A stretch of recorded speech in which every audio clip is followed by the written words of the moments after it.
abrir nossas Bíblias no Evangelho de Lucas.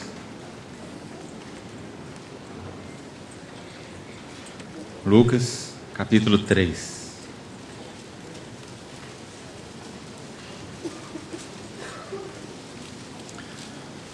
Vamos ler os versículos 21 e 22. Lucas 3, 21 e 22.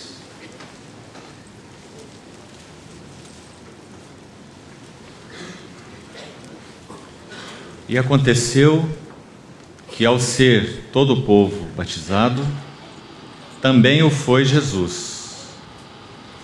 E estando ele a orar, o céu se abriu, e o Espírito Santo desceu sobre ele em forma corpórea como pomba.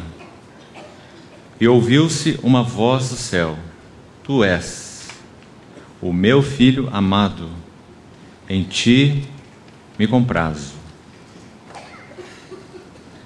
Versículo 21, parte final. E estando ele a orar, o céu se abriu.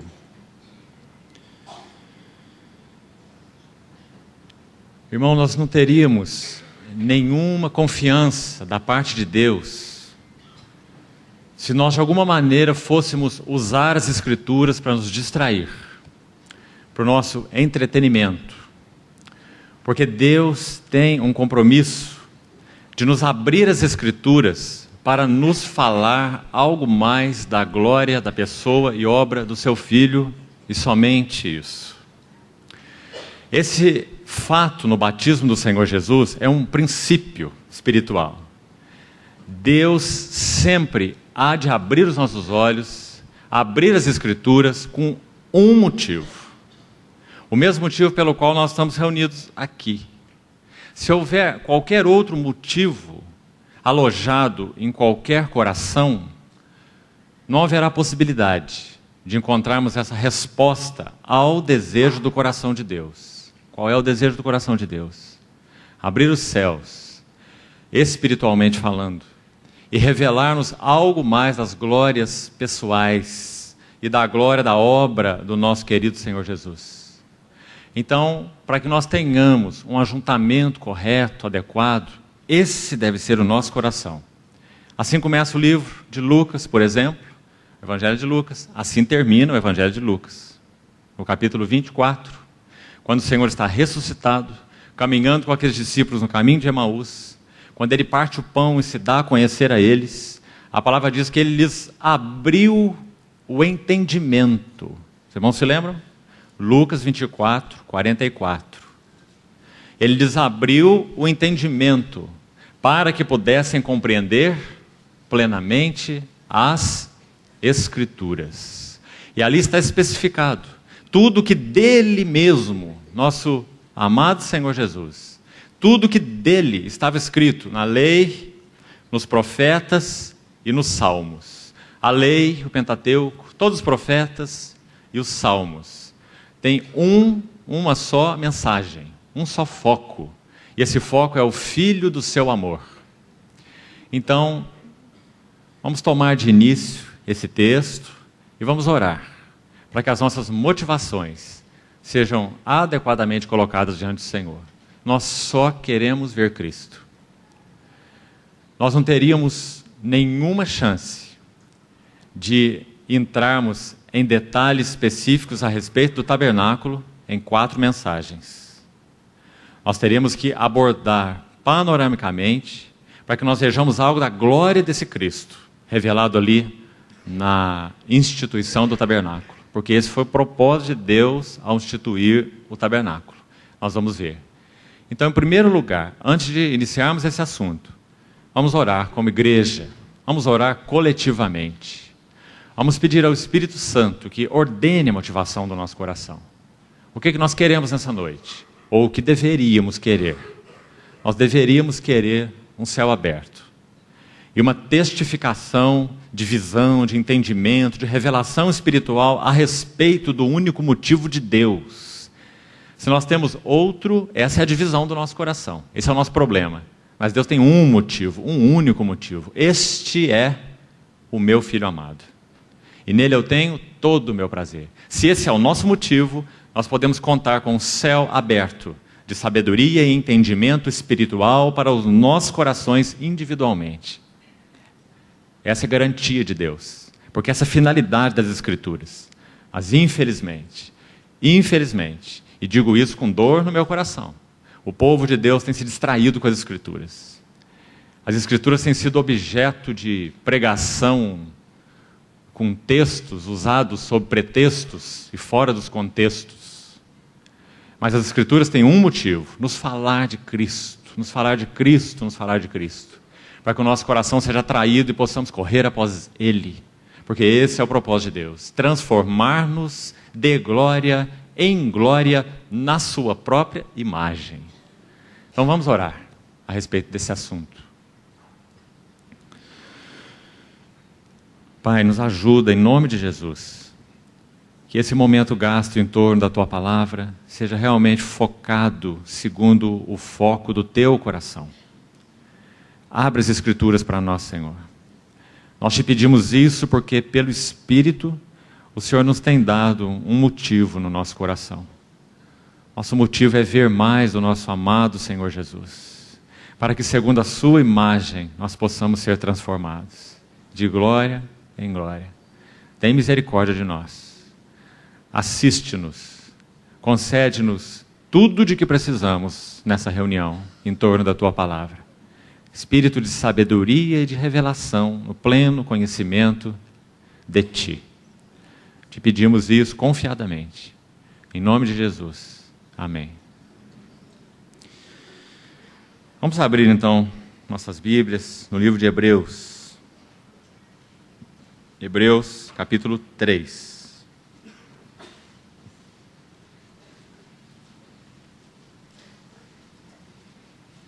Hebreus capítulo 3. Vamos ver os primeiros versículos com muito cuidado. Parte do nosso distrato e da nossa superficialidade com relação ao conhecimento da Palavra de Deus é que muitas vezes falhamos em lê-la de forma meditativa, prestando atenção no que estamos fazendo e no que o Senhor deseja nos falar, através da própria Palavra. Então vamos lê-la dessa forma. Hebreus capítulo 3. Por isso, depois vamos comentar por que o por isso. Por isso, santos irmãos, que participais da vocação celestial, considerai atentamente o apóstolo e sumo sacerdote da nossa confissão, Jesus, o qual é fiel àquele que o constituiu, como também o era Moisés em toda a casa de Deus, se referindo lá ao tabernáculo, claro. Jesus, todavia, tem sido considerado digno de tanto maior glória do que Moisés, quanto maior honra do que a casa tem aquele que a estabeleceu. Pois toda casa é estabelecida por alguém, mas aquele que estabeleceu todas as coisas é Deus. E Moisés era fiel em toda a casa de Deus, como servo, para testemunho das coisas que haviam de ser anunciadas, ou ditas, faladas. Cristo, porém, como filho, sobre a sua casa, a qual casa somos nós, se guardarmos firme até ao fim a ousadia e a exultação da esperança.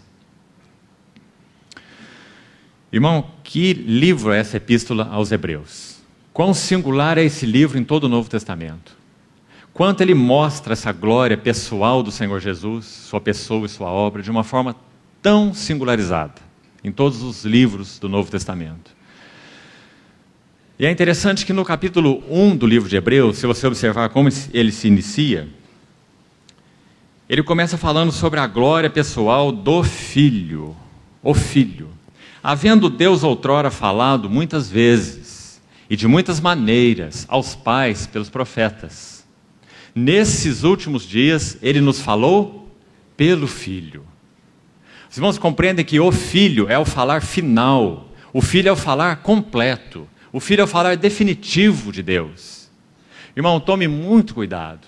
Esses dias tão críticos que nós vivemos como cristandade em geral, com tanta distração, com tanto desejo do inimigo de colocar as nossas mãos na sua dança de roda, para nos distrair desse foco de Deus, que é a pessoa do seu Filho. Quanta mensagem extra-bíblica existe por aí? Quantas pessoas arrogando revelações especiais, visões particulares? Quanta enxurrada de doutrinas estranhas, principalmente através de livros vendidos em livrarias evangélicas, de pessoas que estão usando o nome de Deus, mas que não tem nada a ver com o Filho, pois essas mensagens não revelam a glória do Filho. Então, quanta necessidade nós precisamos de ser refocados. Se realmente a igreja há de dar um testemunho firme, um testemunho de valor, um testemunho robusto nesses tempos do fim. Paulo diz em Romanos 13 que a noite vai alta a noite, e vem chegando o dia. Que dia é esse? É aquele dia, o dia do nosso Senhor Jesus na revelação da glória da sua segunda vinda. Você sabe que esse dia está às portas, não sabe? Se você não sabe, desperta, ó tu que dormes, porque o Senhor está às portas. E pelo seu desejo, pelo seu encargo, pelo seu propósito eterno, Ele tem levantado para si mesmo um testemunho para estes dias do fim. Mesmo que esse testemunho siga aquele princípio da restauração de Deus que nós vemos em todo o Velho Testamento. Um povo dentro do povo. Um povo dentro do povo. Dentre tantos que professam, Senhor, Senhor, em Teu nome expelimos demônios, em Teu nome profetizamos, em Teu nome fizemos muitos milagres, mas Ele lhes dirá naquele dia, eu nunca vos conheci. Apartai-vos de mim, vós os que praticais iniquidade. O nome do Senhor pode ser usado de muitas maneiras, como quem sabe um abracadabra, uma vara de condão, mas Deus nunca vai abonar esse tipo de uso. Mateus 7, o texto que eu citei, final de Mateus 7, quando o Senhor diz, eu nunca vos conheci, a palavra usada ali, conheci, significa, eu nunca tive um relacionamento particular com você. Você usou meu nome. Você fez coisas usando o meu nome, mas não foi energizado por mim. Lembra aqueles filhos de Seva, em Atos, que são registrados, que haviam expelido demônios, e tentaram ali fazer uma mesma coisa, dizendo assim, em nome de Jesus, a quem Paulo prega, eu te repreendo. Lembra? E lá diz que aqueles endemoniados partiram para cima deles, rasgaram as roupas deles, e eles saíram dali apavorados. Porque não há como se exercer nenhum tipo de realidade espiritual usando o nome de Jesus a quem fulano prega. Só há realidade espiritual na vida daqueles que conhecem pessoalmente e intimamente ao Senhor Jesus. Então, irmão, o Senhor tem chamado um povo para um relacionamento pessoal, intimidade. Você tem sido movido por isso? Esse é o desejo do Senhor. Irmão, esqueça os subterfúgios, esqueça as distrações, esqueça as doutrinas várias e estranhas. O que o Senhor deseja é buscar o teu coração para um relacionamento íntimo com o Filho, porque Ele é o Filho do seu amor. Na medida que esse Filho for sendo conhecido, isso não é intelectualmente, isso é com todo o nosso coração, a vida do Filho vai sendo formada em nós. E isso é descanso para as nossas almas. Quão cansados, de modo geral, os cristãos têm estado nos nossos dias. Sabe qual um dos principais motivos? Distração. E dois aspectos de distração, mundana e religiosa. Tentando cavar no mundo, derivar do mundo fontes de vida. Mundanismo, né? Ou distração religiosa. Nós podemos distrair religiosamente de tantas maneiras. Então, por isso nós conclamamos os irmãos a orarmos juntos no início. Que Cristo seja o nosso motivo, nossa atração. Irmão, Ele nos comprou. Nós somos só para Ele. Ele deseja converter, resumir nossa vida nele. Isso é descanso para as nossas almas. Nosso cansaço somos nós. É o que nós somos. Nós nos carregarmos é muito duro. Nós precisamos tomar o jugo de Cristo. Ele é manso e humilde de coração. Aprendei de mim e achareis descanso para as vossas almas. Esse não é o jugo do novo nascimento. Esse é o jugo do discipulado, para aqueles que já nasceram de novo. É como que, embora não seja, é como que um duplo chamamento. O Senhor nos chamou, nós já somos dele. Mas Ele deseja que nós enfiemos o nosso pescoço no seu jugo, para que aprendamos dele, desse servo adestrado de Deus, e encontremos descanso para as nossas almas. Não vamos crer no meio evangelho. Nós não fomos chamados apenas para sermos aliviados, porque estávamos surrados, né, pelo pecado, pela nossa vida sem Cristo. Então nós nascemos de novo. Amém. Graças a Deus. O Espírito de Deus testifica com o nosso Espírito que nós somos filhos de Deus. E daí? E daí? Tomai sobre vós o meu jugo e aprendei de mim, que sou manso e humilde de coração, e achareis descanso para as vossas almas, porque meu jugo é suave e meu fardo é leve. Será que nós temos respondido ao chamado discipulado, irmãos? Ou nós estamos compreendendo uma meia graça, e por isso estamos vivendo um meio chamamento? Então, tudo que Deus tem para nos falar, porque esse é o objeto da conquista celestial, é a respeito do seu Filho. No Velho Testamento, o falar foi fragmentário. O tabernáculo é um falar fragmentário. O tabernáculo é um falar transitório. O tabernáculo é um falar parcial, provisório. Mas o Filho é um falar definitivo. Veja Hebreus capítulo 1 que acabamos de ler. O Filho é o falar definitivo. Muitas vezes, muitas maneiras, pluralidade. Mas nesses últimos dias nos falou pelo Filho. Então ele descreve aqui 7 aspectos que nós não vamos entrar em detalhes. Estude você. 7 glórias pessoais a respeito do Filho. Cada uma mais luminosa do que a outra. 7 glórias. Herdeiro de todas as coisas, pelo qual fez o universo, resplendor da glória, expressão exata do seu ser, sustentando todas as coisas pela palavra do seu poder, tendo feito a purificação dos pecados, assentou-se à destra do trono da majestade nas alturas.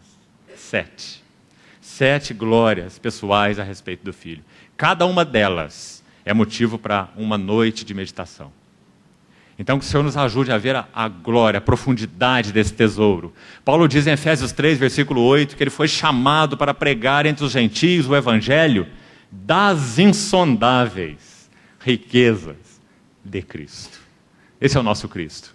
Irmãos, Cristo nunca poderá ser para as nossas almas um pão vil. Como o povo olhou para aquele maná, não é? E disse, a nossa alma tem fastio desse pão vil. E aquele pão era o pão do céu. Figura de Cristo. Não é isso que ele mesmo diz em João 6? Vossos pais comeram maná no deserto e morreram. Eu sou o verdadeiro pão do céu. Eu sou o pão vivo que desceu do céu. Quem de mim se alimenta, por mim viverá. Então, quando aquele povo tocou lá na sombra do Velho Testamento, dom de Deus, maná, eles caminharam pelo deserto e porque não foram transformados de glória em glória naquela caminhada, eles tiveram fastio do maná. Irmãos, isso é uma lição solene, de alguma maneira, porque nós somos quem somos, e não porque Cristo é quem é. Porque ele está aí descrito no início do livro de Hebreus, ele é o glorioso Filho de Deus. Mas porque nós somos quem somos, nós podemos ter fastio dele. Fastio dele. Falarmos para ele o que foi dito a respeito do maná. Pão vil. O Senhor tem misericórdia de nós. Porque esse é o pão de Deus. Deus não tem nada melhor para nós, porque não há nada melhor. As riquezas insondáveis de Cristo. Esse é o Evangelho. O Evangelho não é questão de perdão de pecados, reconciliação, etc, etc. O Evangelho é Cristo. As riquezas insondáveis de Cristo. Quando o Senhor levou aquele povo para dentro da terra, Ele diz, eu vou levar vocês para uma terra que mana leite e mel.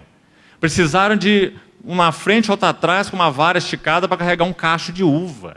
Imagine essa terra. Não é assim que diz lá? A abundância da terra. E o Senhor falou, e essa terra também é rica nas profundezas. Dela cavarás o cobre. Há muita riqueza, mesmo nesse aspecto mais evidente e superficial. Mas há riquezas insondáveis. Riquezas que nós precisamos tomar a nossa pá espiritual. E cavarmos, e cavarmos, e cavarmos. Então, essas riquezas não são apenas para o nosso sustento diário, para o nosso alimento, mas elas têm um valor espiritual duradouro, são riquezas. Né? Você come do leite, come do mel, mas no outro dia tem que comer de novo. Mana leite e mel, mas você tem que comer todo dia. Mas quando você cava, encontra tesouro, então através dele você tem um bom sustento, uma boa provisão. Você está estocando Você está conhecendo as profundezas. Foi isso que Paulo falou em Efésios 3:8. O evangelho das riquezas insondáveis de Cristo. Então, irmão, é a respeito deste filho que o capítulo 3, é por causa desse filho, baseado no que esse filho é, que o capítulo 3 vai nos fazer uma exortação. Por isso. De onde vem esse por isso? Vem lá do versículo, o capítulo 1, dos primeiros versos. Porque o filho é quem é, por causa da glória do filho. Da mesma maneira, o capítulo 2 usa a mesma inicial, por esta razão. Por que nós devemos nos apegar com firmeza às verdades que temos ouvido, para que delas jamais nos desviemos? Porque Deus nos falou tudo pelo Filho. Não se distraia, não se confunde. Não busque nada mais, porque você vai abrir a sua mente para... A sua mente vai se tornar vulnerável. Você vai abrir sua mente para engano. Irmão, e eu queria então, no Senhor, exortar você de mais uma forma com relação a esse assunto. A nossa mente, mesmo sendo regenerados, tendo nascido de novo, ela é vulnerável às insinuações do maligno. Muito claro isso nas Escrituras. Satanás usou a mente de Pedro para induzir o Senhor Jesus a uma autopiedade. Mestre, não suceda isso contigo. Tem compaixão de ti, Senhor. Não é assim? O Senhor olhou para Pedro e disse assim: arreda-te de mim, Satanás. Porque não cogitas mente não renovada, não transformada, que não pensa segundo as Escrituras, que não pensa segundo a revelação de Deus, não cogitas das coisas de Deus, mas sim das dos homens. Paulo falou que nós somos transformados na medida da renovação da nossa mente. Então é por causa disso que lá em 1 Timóteo capítulo 4, você quer conferir esse texto? Veja, irmão, a seriedade disso para os dias em que vivemos. Nós ainda vamos entrar no assunto do tabernáculo, mas tenha um pouquinho de paciência. Observe a importância disso. 1 Timóteo 4:1. Ora, o Espírito não sugere, ele não sugere, ele afirma expressamente. O que ele afirma? Que nos últimos dias alguns apostatarão da fé. Por causa do quê? Por seguirem a espíritos. Onde você acha que eles estão? No mundo? O mundo não vai apostatar da fé, o mundo nem fé tem. Quem apostata da fé é quem tem fé. Alguns apostatarão da fé, por seguirem espíritos enganadores e ensinos de demônios. Então ele começa a mostrar alguns aspectos de ensinos de demônios. Entre eles, proíbem o casamento, exigem a abstinência de alimentos. É um grande movimento no nosso país, liderado por algumas pessoas que estão requerendo abstinência de alimentos, dizendo que essa é uma maneira de nós sermos mais santificados, colocando isso como ética cristã. Então, irmão, quão vulneráveis são as nossas mentes quando elas não estão focadas no Filho. Não considere isso levianamente, porque isso é muito grave, é muito sério. Nós estamos vivendo dias muito sérios como igreja. O Senhor nos tem chamado para esse discipulado de amor, e é só nesse jugo que nós podemos encontrar proteção no discipulado, contra toda essa enxurrada de coisas estranhas. O próprio livro de Hebreus nos exorta assim também, lá no capítulo 13. Não vos deixeis envolver por doutrinas várias e estranhas, porque o que vale é estar o coração confirmado com graça e não com alimentos, porque nunca tiveram proveito os que com isto se preocupam. Você localizou lá o texto? Hebreus 13, versículo 9. Então veja como a exortação do Espírito de Deus é séria nesse assunto, nos dias em que temos vivido, né? Hebreus 13, 9. Então, voltando ao nosso capítulo 3 de Hebreus. Por isso, por causa de o Filho ser quem é, santos. Irmãos, nós não somos um povo qualquer, uma coisa qualquer. Santos. À medida que o Senhor nos permitir, nesses dias que tivermos, tocar em princípios, e como eu disse, é só o que podemos fazer, e já é muito para nós, tocarmos em princípios, tocarmos em alguns aspectos das glórias do Filho, em alguns aspectos da glória que reflete na igreja, por causa de ser o seu corpo, e em alguns princípios da relação entre Cristo e a igreja. É disso que o tabernáculo fala. Um assunto em 3 aspectos. O tabernáculo fala de Cristo, claro, tudo fala de Cristo nas Escrituras. O tabernáculo fala da igreja, porque a igreja é o corpo de Cristo, unida com ele organicamente. Por isso, as igrejas do Apocalipse são comparadas a candeeiros, 7 candeeiros, que são as 7 igrejas. O candeeiro era um dos utensílios do tabernáculo. Então, o tabernáculo fala da igreja e o tabernáculo fala das relações entre Cristo e a igreja. Então, nós podemos dizer que o tabernáculo fala de um caminho de discipulado, de um caminho de adoração. Então, com a ajuda do Senhor, se o Senhor permitir, em uma das noites, nós vamos falar sobre esse caminho de adoração, de forma panorâmica, sintética, mas procurando ver como nós entramos pela porta e vamos até o Santo dos Santos. O que isso significa na experiência espiritual. Porque cada móvel, cada mobília daquela fala de um princípio.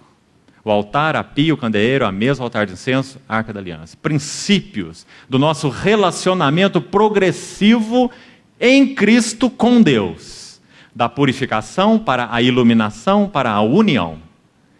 Átrio, santo lugar, santo dos santos. Purificação, iluminação, união. Então, o tabernáculo é tão rico na sua abordagem, porque ele vai falar de Cristo, ele vai falar de verdades espirituais, ele vai falar das glórias dele, ele vai falar que nós somos os santos, por isso, santos, separados, postos à parte. Irmão, o vaso do tabernáculo, um vaso, por exemplo, ele poderia não ter em si mesmo nada de diferente de um vaso que um judeu qualquer tivesse lá na sua casa. Para colocar água e tomar a sua própria água. Mas se aquele vaso fosse dedicado, aspergido com o sangue, separado para o uso do tabernáculo, nenhum sacerdote podia terminar o seu turno de serviço, né? Terminou lá o seu turno da tarde, vai revezar com o próximo turno de sacerdotes. Aí ele olha para o vasinho e fala assim, nossa, esse vasinho aqui minha mulher vai achar uma gracinha. Né? Vou levar esse vaso lá para casa. Minha esposa vai gostar. Para ela colocar um pouco d'água e nós usarmos como nosso cântaro. De jeito nenhum. Nada podia ser tirado do tabernáculo. Nada poderia ser introduzido no tabernáculo. Nem tirado, nem introduzido. Porque aqueles utensílios eram separados, santos. Esse é o peso dessa palavra em Hebreus 3:1. Por isso, santos. Postos à parte. Irmão, se você nasceu de novo, se você tem o Espírito de Deus testificando no teu espírito que você é filho de Deus, essa é a verdade a respeito de você. Você nunca vai encontrar satisfação se não responder a esse chamado. Se o sal se tornar insípido, para nada presta. Senão para ser lançado fora e pisado pelos homens. Porque o Senhor nos pôs à parte. Por isso, santos, você tem dificuldade, problema, pecado, coisas não tratadas, o Senhor tem falado com você, o Espírito Santo tem te convencido de pecado? Com certeza sim, a mim também. Isso não muda o fato. Somos santos, por causa do sangue que foi derramado e nos santificou. Agora o chamado de Deus é que possamos responder plenamente a esse chamado. Para que nós sejamos transformados de glória em glória na sua própria imagem. O chamado ao discipulado a Cristo. Conhecê-lo, amá-lo, segui-lo, viver nele. Cristo não é uma instrução, Cristo é uma pessoa. E nele nós habitamos. Habitai em mim, e eu habitarei em vós, como ramo na videira. Porque sem mim nada podeis fazer. Que dano tem provocado na vida da cristandade essa ideia, essa fragmentação do secular e do sagrado, não é? Nós temos o dia sagrado, o dia que nós vamos para as reuniões, nós temos o lugar sagrado, nós temos até as pessoas sagradas. Quando eu estou com algum problema, eu recorro às pessoas sagradas, que têm aquela capacidade de ter uma comunhão maior com Deus, de orar, né, para que as coisas se resolvam na minha vida. Isso é judaísmo, não é cristianismo. Nós fomos chamados, todos nós, para entrarmos e habitarmos no Santo dos Santos pelo sangue de Jesus. Esse é o nosso lugar de habitação. Quando você vem para a reunião, cuidado, irmão. Você não diz assim, então vamos nos levantar, orar e entrar na presença de Deus. É? Aonde que você estava antes? Fora da presença dele? Banido da presença dele? Sem ver a face dele? Nós fomos chamados para viver e habitar na presença de Deus. Imagine o ramo dizendo assim, eu vou dar uma voltinha e depois volto para a videira. Né? Que o Senhor nos ajude a compreender, irmãos, o que é realidade espiritual. Nós estamos encharcados de legalismo, de misticismo e de religiosidade. O Senhor tem nos chamado em Cristo para a realidade espiritual. Você é dele, se você nasceu de novo. Você não presta para nada, a não ser para ele. Santo, santo, se você nasceu de novo. Santos irmãos. Que maravilha. Porque o irmão com I maiúsculo é descrito no capítulo 1. Quando você estuda com o capítulo 1, como eu disse, especialmente os 4 versos, você vai ver a glória do irmão com I maiúsculo. Por isso, no versículo 5 em diante, depois de falar das 7 glórias do Filho, em especial, ele diz assim: então Deus, ao introduzir o primogênito, que linda frase, lá no capítulo 1, versículo 6, ele introduz o primogênito. Mas o Senhor Jesus não é o Filho unigênito? Ele é o Deus unigênito.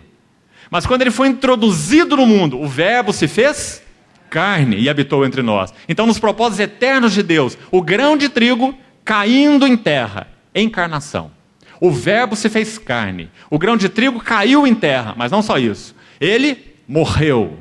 Se o grão de trigo, o Filho unigênito, caindo em terra, encarnação. Não morrer, obra da cruz.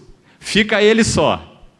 Mas se morrer, produz ressurreição. Quando ele então compartilhou a sua vida ressurreta com os muitos irmãos, com os muitos filhos. Por isso Hebreus diz que ele introduziu o primogênito e não o unigênito.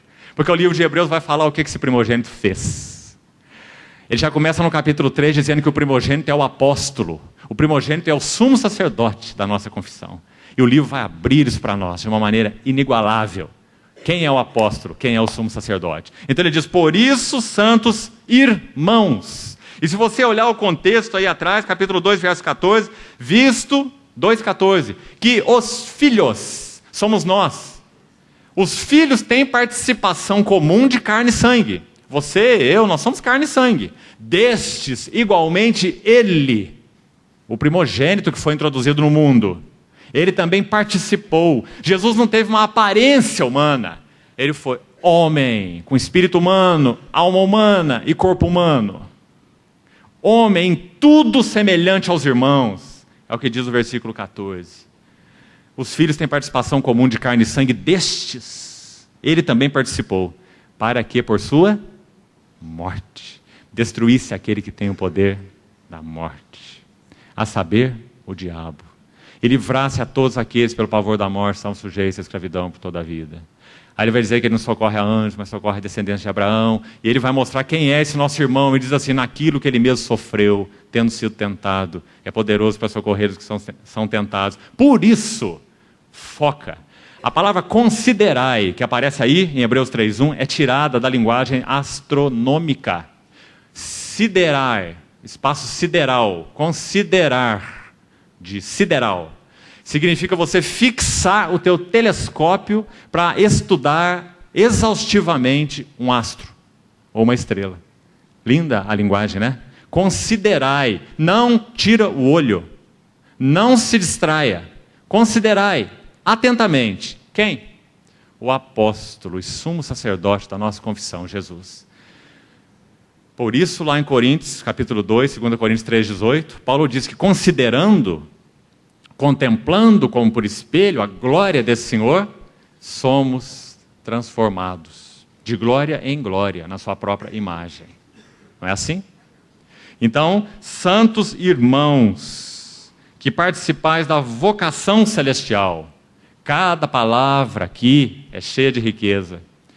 O livro de Hebreus usa a palavra participar de uma forma muito impressionante. Capítulo 2,14, ela já apareceu. Visto que os filhos têm participação. Significa que eles se tornam parte, não são assistentes, não são espectadores. Nós participamos de carne e sangue. É a nossa história. O filho, ou melhor, nós agora, capítulo 3, como irmãos, participamos. Nós não estamos assistindo nada, nós não somos espectadores. Porque o grão de trigo caiu em terra, morreu, ressuscitou, compartilhou sua vida ressurreta conosco. Agora nós somos participantes, temos parte no quê? Vocação celestial. Quer compreender um pouquinho mais essa vocação? Abra Filipenses capítulo 3, por favor. Filipenses 3,14. Paulo usa uma expressão ali que vai nos ajudar a compreender a nossa vocação, já que o tema que os irmãos sugeriram para esse período, desses 4 dias, toca esse assunto. Porque nós vamos ligar a questão do tabernáculo à missão da igreja, ou à vocação da igreja. Vocação vem antes de missão. Primeiro nós somos vocacionados, então exercemos uma missão. Missão fala de testemunho, vocação fala de chamamento. Nós fomos chamados com uma vocação celestial. Então, por causa disso, nós temos um testemunho. E essa é a nossa missão. Qual é a missão da igreja? Responder à sua vocação celestial. Qual é a vocação da igreja? Ser semelhante ao Filho unigênito, ao primogênito. Então, vocação vem antes de missão. Nunca poderemos compreender a missão da igreja. A missão da igreja é entendida de formas bastante deficientes. Quando aquele vaso de alabastro, fazendo um parêntese rápido, já vou voltar para o texto. Quando aquele vaso de alabastro foi quebrado e aquele unguento, aquele nardo puro, precioso, foi derramado na cabeça do Senhor Jesus, você se lembra o que Judas falou? Lembra? João 12, a unção de Maria de Betânia. Judas disse assim: que desperdício, que desperdício.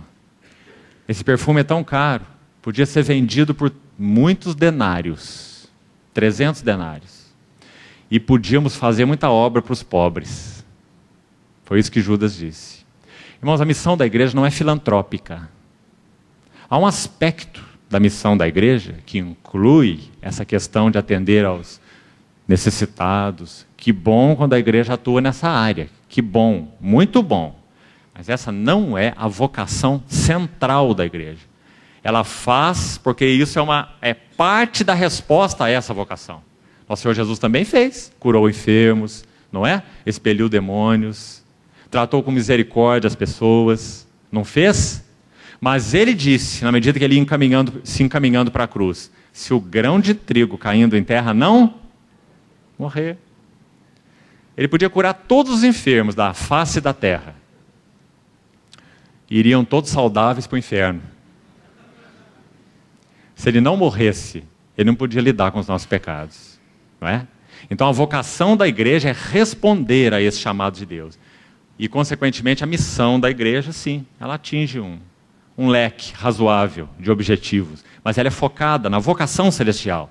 Então Filipenses 3 diz assim: prossigo para o alvo.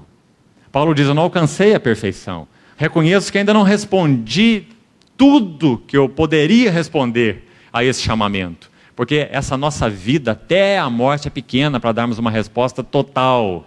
Graças a Deus podemos responder dia a dia, dia a dia, e cada vez mais a vida do Filho é formada em nós. Mas então Paulo, quando olhava para a sua história, ele dizia: não recebi, não obtive a perfeição. Mas uma coisa faço: prossigo para o alvo, para o prêmio da soberana vocação. Essa expressão. Hebreus 3:1 diz vocação celestial. Santos irmãos que participais da vocação celestial. Então vamos procurar obter alguma ajuda aqui. A palavra usada aí, soberana vocação, no original, ela toca o aspecto da vocação ascensional. Muito interessante. Soberana vocação. O que Paulo quer dizer é que essa vocação ela nos puxa para cima. É uma vocação para Ele. É uma vocação ascensional. Quando o Senhor nos comprou, quando o Senhor nos chamou, nós nunca podemos encontrar mais um ninho nesse mundo. Eu me lembro que uma das vezes passadas que eu tive com os irmãos, nós usamos aquela figura para nos ajudar a entender. Antes, você era a chave e o mundo era a fechadura. Era uma maravilha, né? Entre aspas. A chave entra lá e abre todas as portas. Tudo funciona. Mas quando o Senhor te chamou, Ele quebrou os dentes da chave. Agora a chave entra na fechadura, quando tenta entrar, né? Roda, roda, roda. E nada funciona mais. O Senhor quebrou tuas engrenagens, irmão. Se você nasceu de novo, você é santo. Sua engrenagem está quebrada. Não tente se adaptar ao mundo, você vai sofrer. Você vai sofrer muito, tentando se adaptar ao mundo. Você é um santo, comprado, nascido de novo. Você é irmão do irmão mais velho. Você é irmão do primogênito. Santos irmãos, que participais, você não está assistindo. Você está participando da vocação celestial. Você vê o peso de cada palavra? Vocação celestial, na linguagem filipense, vocação soberana, vocação que puxa para cima. Talvez o livro que mais nos ajude a compreender essa vocação é Jó. Jó. O Senhor chamou a Jó para realizar esse trabalho na vida dele. Vamos falar um pouquinho sobre esse livro? Quando você abre o livro de Jó, você vê um testemunho quíntuplo a respeito dele, que o próprio Deus deu. Vamos ver se você enquadra nesse testemunho. Jó capítulo 1, versículo 5. Deus diz assim, chamando a atenção do diabo para ele. Parece estranho, né? Jó estava lá atrás da cerca, atrás da sebe, escondido, protegido, guardado, no ninho quentinho, seus filhos acolhidos. Jó era um homem de Deus, era um intercessor pela sua família, né? Então, os servos de Deus, incluindo o diabo entre eles, é claro, eles vão se apresentar diante de Deus. Aí Deus chama atenção, ele fala assim, ô diabo, dá uma olhada lá atrás da moita, ó. Você está vendo aquele lá? Aquele lá é o meu servo Jó. É isso que acontece no capítulo 1. Ele é um homem justo, íntegro, reto, temente a Deus e que se desvia do mal. 5. Era um homem que realmente conhecia o Senhor. Você não tem como negar isso. Agora, irmãos, a nossa vocação, o nosso chamamento, compreenda isso. Ele é um chamamento de 70 setes. Ascensional, helicoidal. Quando Pedro perguntou assim, Senhor, até quantas vezes devo perdoar o meu irmão? Você lembra o que o Senhor respondeu? Ele falou, até 7 vezes? O que o Senhor falou? Não te digo até 7, mas até 70 vezes 7, ou 70 setes. Porque 7 fala do quê? De um ciclo completo. Semana não tem 7 dias?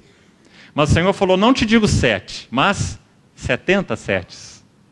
Porque a vocação de Deus é ascensional. Você vai passar pelas mesmas verdades de Deus. O arrependimento, a justificação pela fé, a sua reconciliação com Deus. Você não vai estar conhecendo novidades, né? Ouvindo coisas estranhas, mas você vai estar passando pelas mesmas verdades na tua experiência espiritual, só que de cada vez mais profundamente, ou de forma mais alta. Os irmãos compreendem isso? As mesmas verdades. Na medida que você vai andando com Deus, seu arrependimento é mais profundo. Seu arrependimento deixa de ser arrependimento de atos e passa a ser arrependimento de ser. Você compreende que você é quem é. Por isso a vida do Filho precisa ser formada em você. Se você compreendeu que você foi perdoado pelo Senhor e se alegrou lá naquele dia da sua conversão, porque seus pecados foram perdoados, quanto mais você caminhar com o Senhor, mais você vai ver o tamanho dessa verdade. Como ela é grande. Aquele que nasceu de novo no início, ele compreende pouco disso. E nesse pouco ele se alegra. Mas quanto mais você vai conhecendo o Senhor Jesus intimamente, mais você vai entrando na profundidade do significado dessa verdade. Então a nossa vocação é ascensional. Nós vamos conhecendo a Cristo em um nível, a Cristo em outro nível, a Cristo em outro nível, 70 setes. É a isso que Paulo está se referindo em Filipenses. Soberana vocação de Deus em Cristo Jesus. Filipenses 3,14. Então, quando ele chamou Jó, Jó estava em algum desses setes. Jó já tinha iniciado aí a sua jornada. Mas então agora o Senhor pega Jó.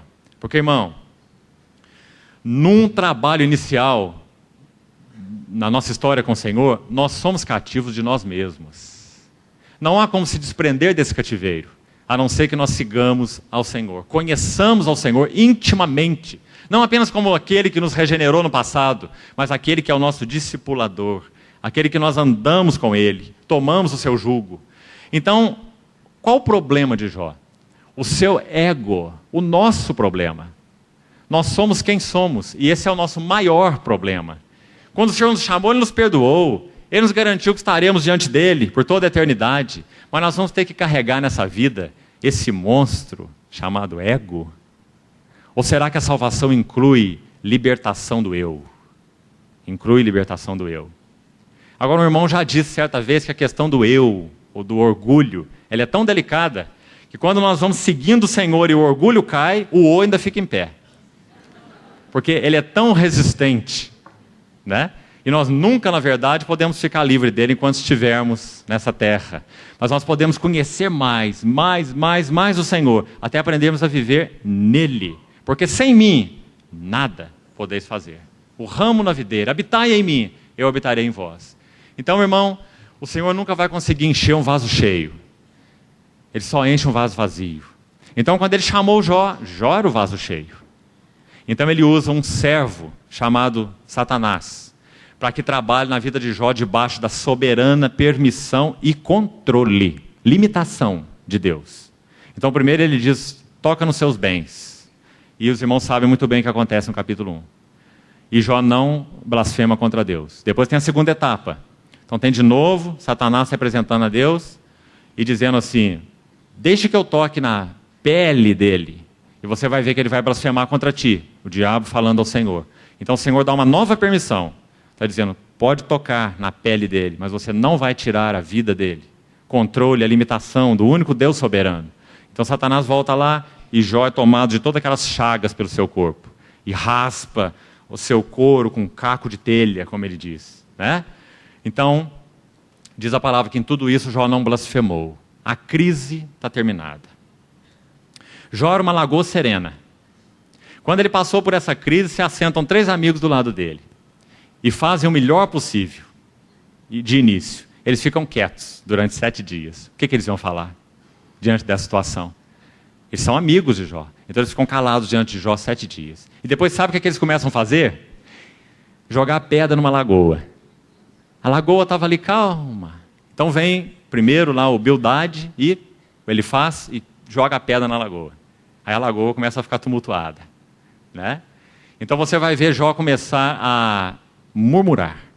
No capítulo 3 ele pergunta 6 porquês. Por quê, por quê, por quê, por quê?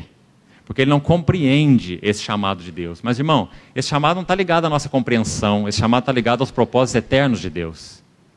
Então, ele capturou Jó. E ele vai realizar esse trabalho em Jó. E por todo o livro você vai ver Jó fazendo isso. O Senhor fazendo isso na vida de Jó. Até que no capítulo 38, se você abrir lá, você vai ver que interessante. O próprio Deus começa a falar com Jó, o que ele não fez até agora por todo o livro. Lá no centro do livro, capítulo 29, 30 e 31. O Jó está se glorificando a si mesmo, justificando a si mesmo e tendo piedade de si mesmo. As 3 maiores expressões do ego. Autojustiça, autopiedade e autoglória, ou autoglorificação. Capítulos 29, 30 e 31. Então, quando chega no capítulo 38, antes disso, Eliú fala com Jó, era o 4º amigo, o mais novo, foi o último a falar, mas era o mais sábio. Ele, em Jó, representa o falar do Espírito Santo. Então, no capítulo 38, Deus mesmo, do meio do quê? De um redemoinho. Está vendo? A vocação celestial, a soberana vocação, a vocação ascensional. O Senhor está usando metáforas, figuras, para nos ajudar a entender o que é essa soberana vocação.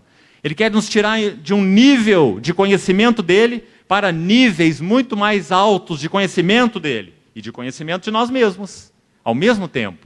Então o Senhor vai falando com Jó, muito maravilhoso. E há um intervalo entre a primeira fase e a segunda fase do falar de Deus. Esse intervalo está no capítulo 41. Se você ler lá, você vai ver que Jó faz o que ele nunca fez naquele capítulo. 41. O que ele nunca fez pelo livro todo. O livro todo Jó fala demais. Quem está sofrendo fala demais, né? Quando o ego está sendo apertado, nós falamos demais. E sabe como que Deus nos trata nesse momento? Quieto. Porque o silêncio de Deus é ensurdecedor. Então ele está trabalhando Jó pelo seu silêncio. Ele não responde. Como eu já disse também para os irmãos em outra ocasião, Jó é o próprio advogado.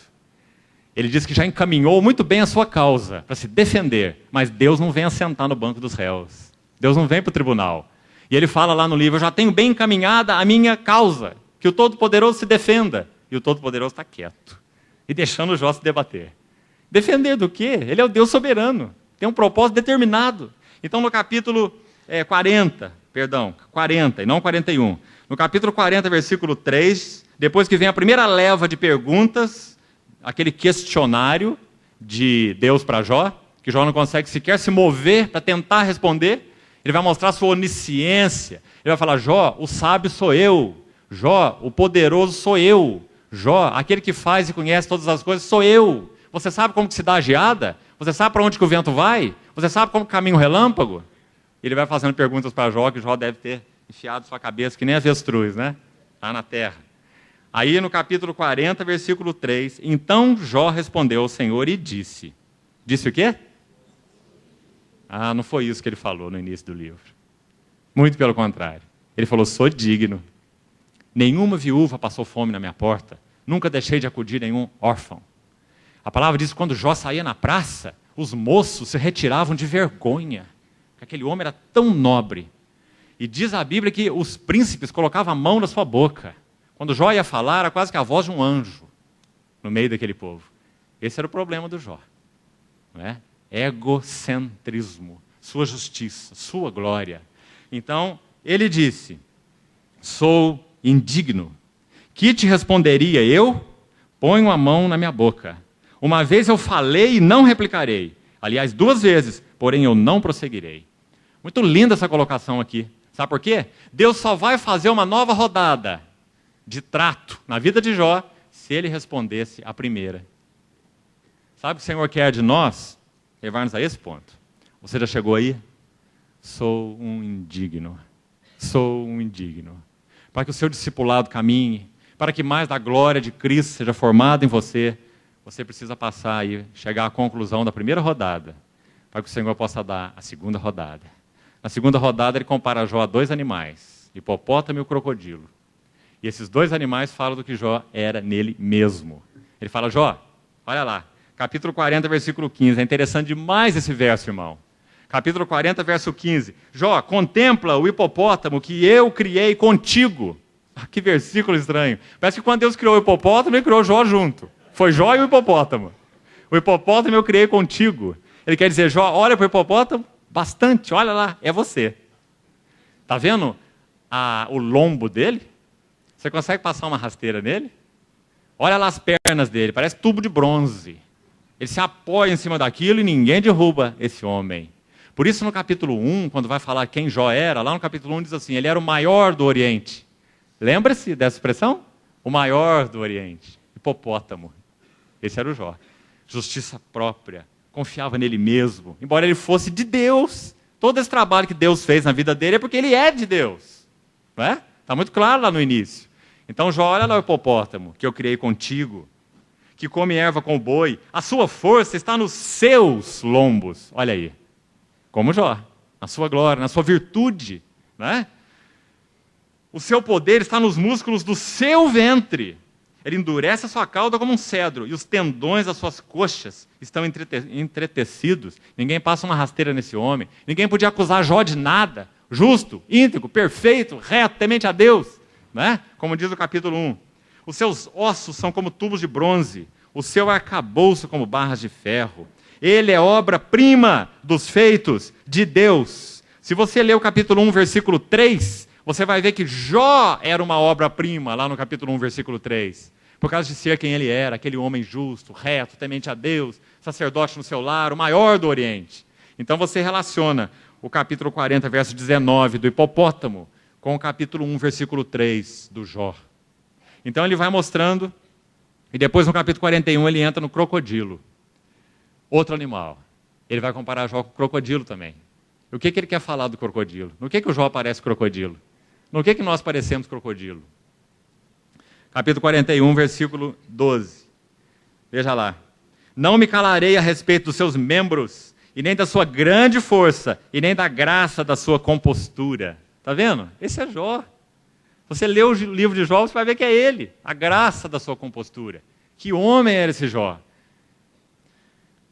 Quem lhe abrirá as vestes do seu dorso? Agora o Espírito Santo vai usar dos versos 13 ao verso 17 para nos falar do trabalho da cruz. Que em outras ocasiões nós já tivemos oportunidade de compartilhar com os irmãos. Aqueles 2 braços do trabalho da cruz. A palavra viva de Deus que penetra como uma adaga e divide alma de espírito. E a providência de Deus, ele faz o arranjo das circunstâncias, como fez na vida de Jó.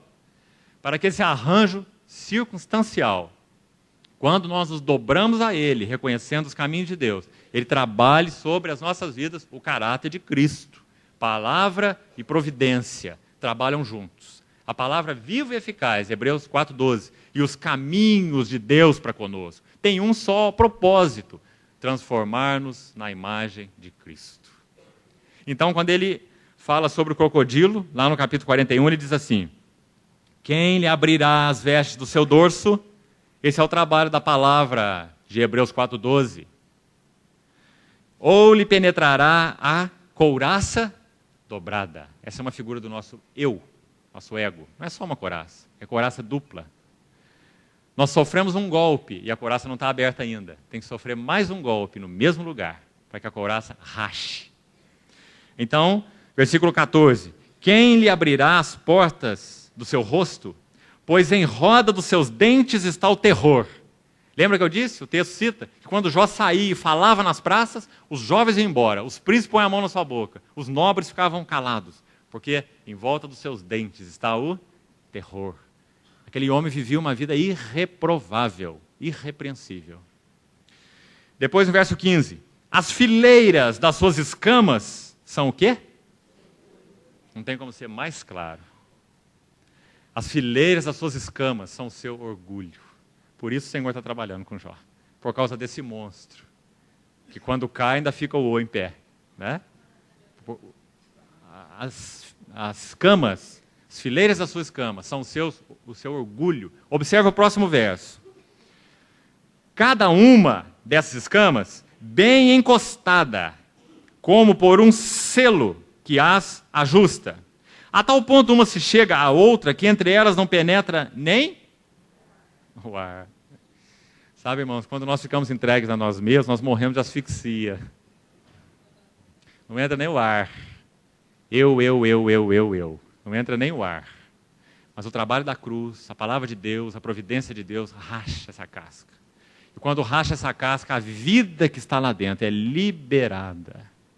Por isso Paulo, em 2 Coríntios 4, diz assim: em nós opera a morte, mas em vós? Se o grão de trigo caindo em terra não rachar, não morrer, fica ele só. Esse é um princípio. Princípio. Na tua vida conjugal, se você não morrer, você fica só. Só acompanhado, mas só. Fica só. Se não morrer, fica só. É um princípio espiritual. Então, irmão, a tal ponto se chega uma a outra que entre elas não entra nem o ar. Umas às outras se ligam, aderem entre si e não se podem separar. O ego não lida com o ego. Você não tem capacidade de se autoquebrantar. Pode fazer o que você quiser. Você conhece a história de Martim Lutero? Martim Lutero reconheceu, mais no final da sua vida, que ele tinha tido consequências, sequelas graves na sua saúde, dos tempos em que ele era monge, em que ele tirava sua roupa no inverno e deitava na sua cela fria, orando por toda a madrugada. Toda a madrugada. Ele foi para o mosteiro com 17 anos de idade. O que você estava fazendo com 17 anos de idade? Lutero estava procurando acertar a sua situação diante da justiça de Deus. Como Deus separou esse homem de uma forma tão especial, não é? Ele entendia que a justiça era pelo que ele pudesse fazer. Então ele entendia que ele tinha que se punir, se afligir e confessar pecado o dia todo. E quanto mais ele confessava, mais ele tinha pecado para confessar. E ele ficava desesperado. Quando ele abria a Bíblia e lia o termo, a justiça de Deus se revela do céu, ele ficava apavorado, segundo o relato dele. Porque esse termo justiça de Deus apavorava Lutero. Porque ele sabia que Deus era justo e que ele nunca conseguiria ser justo. Então, irmão, nós sabemos um pouco da história dele. Quando o Senhor, então, o conduz primeiro a estudar o livro dos Salmos, ele abre o Salmo 22, Salmo da Cruz. E ele começa a ver aquele Cristo, aquele filho que foi desamparado, aquele filho que cumpriu toda a justiça de Deus, como diz o final do Salmo 22. Então ele encontra, por revelação, o caminho da justificação pela graça por meio da fé. E agora Deus levanta aquele homem não como um acadêmico, um intelectualista, um estudante de seminário, mas ele levanta aquele homem com realidade espiritual. O homem que fez tremer o sistema católico romano, por causa da verdade da justificação pela graça, por meio da fé. Realidade espiritual. Mas o mesmo Lutero, depois de andar com o Senhor por tantos anos, ele disse assim: eu não temo o Papa e todos os seus cardeais. O que eu temo é um Papa maior do meu coração, que é o meu orgulho. O meu ego. Esse é o crocodilo que há em nós. Então, irmãos, quando o Senhor nos chama para conhecermos a Cristo e andarmos com Ele, Ele quer fazer o maior bem para nós. Nos livrar de nós. Nos livrar do nosso ego. Importa que Ele cresça e que eu diminua. Não vivo eu, ego, mas Cristo vive em mim. Então, esse é o propósito de Deus. Vamos voltar lá em Hebreus capítulo 3. Parêntese foi meio grande, né? Hebreus capítulo 3. Hebreus capítulo 3 está falando da vocação celestial. Então nós usamos o livro de Jó para tentar nos esclarecer sobre isso. Eu vou então avançar um pouquinho mais e a gente faz uma pausa por hoje. Hebreus capítulo 3, continuando, diz que nós fomos chamados para isso. Agora talvez nós possamos entender um pouquinho mais Hebreus 3:1. Vocação celestial. 70 setes, glória em glória. Considerai atentamente o apóstolo e sumo sacerdote da nossa confissão, Jesus. Agora o versículo 5, avançando então um pouquinho mais. Ele diz assim: Moisés era fiel em toda a casa de Deus como servo, para testemunho. Então aqui a gente começa já a palmilhar o assunto do tabernáculo. Em primeiro lugar, o Senhor está nos dizendo, vai nos dizer que esse tabernáculo tão maravilhoso, tudo ali, cada vírgula foi ordenada por Deus. Não tem nada da mente de Moisés. É oráculo celestial. Por isso nós precisamos estudar com tanta calma. E você vai ter que fazer isso sozinho. Só vou poder te ajudar em 4 dias, panoramicamente. Mas você vai ver ali as glórias de Cristo, as glórias da igreja, como derivadas de Cristo, é claro. E você vai ver as glórias das relações entre Cristo e a igreja, através de todos aquele mobiliário. Então, no verso 5, ele diz que quando Moisés estabeleceu aquela casa, estabeleceu de forma fiel, veja lá no verso 5, ele estabeleceu porque Deus queria fazer o quê? Dar um testemunho. Então não perca essa palavra. É por isso que o tabernáculo é chamado de tenda do testemunho, ou tenda da congregação. É por isso que as 2 tábuas são chamadas de tábuas do testemunho. Deus vai nos dar um testemunho a respeito de Cristo, da igreja e das relações entre Cristo e a igreja. Testemunho das coisas que haviam de ser ditas ou anunciadas. Ditas onde e por quem?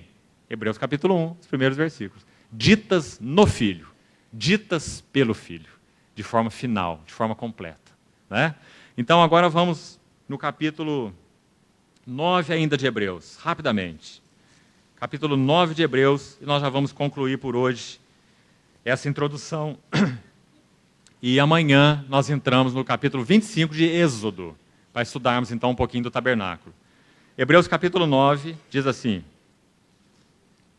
veja só, ora, a primeira aliança também tinha preceitos de serviço sagrado e o seu santuário terrestre, tabernáculo. Com efeito, foi preparado o tabernáculo, esse é o santuário terrestre, cuja parte anterior, onde estavam o candeeiro, a mesa, a exposição dos pães, eu não vou ler para nós ganharmos tempo. Ele descreve os 3 ambientes e os utensílios dos 3 ambientes. Depois lá no versículo 9, que é no momento que interessa para nós. É isto, o quê? Também expressão importante. Deus quer nos falar. Irmão, como o Senhor trabalha de forma tão maravilhosa, tão delicada. No Novo Testamento, Ele nos deu a luz a respeito de Cristo. Clara, quem Cristo é. Agora, por que nós não podemos jogar o Velho Testamento fora? Não está tudo cumprido em Cristo? Nós praticamos guarda de dia, lua nova, sábado, legalismo, cerimônias. Nós matamos cordeiro, aspergimos sangue, nós fazemos qualquer daquelas coisas. Então por que nós não jogamos fora o Velho Testamento? Porque ele é a palavra de Deus, que agora, mediante a luz da nova aliança em Cristo, será esclarecido, dissecado, exemplificado, nos princípios mais maravilhosos da nossa relação com esse Senhor da nova aliança, através de figuras, porque nós somos crianças.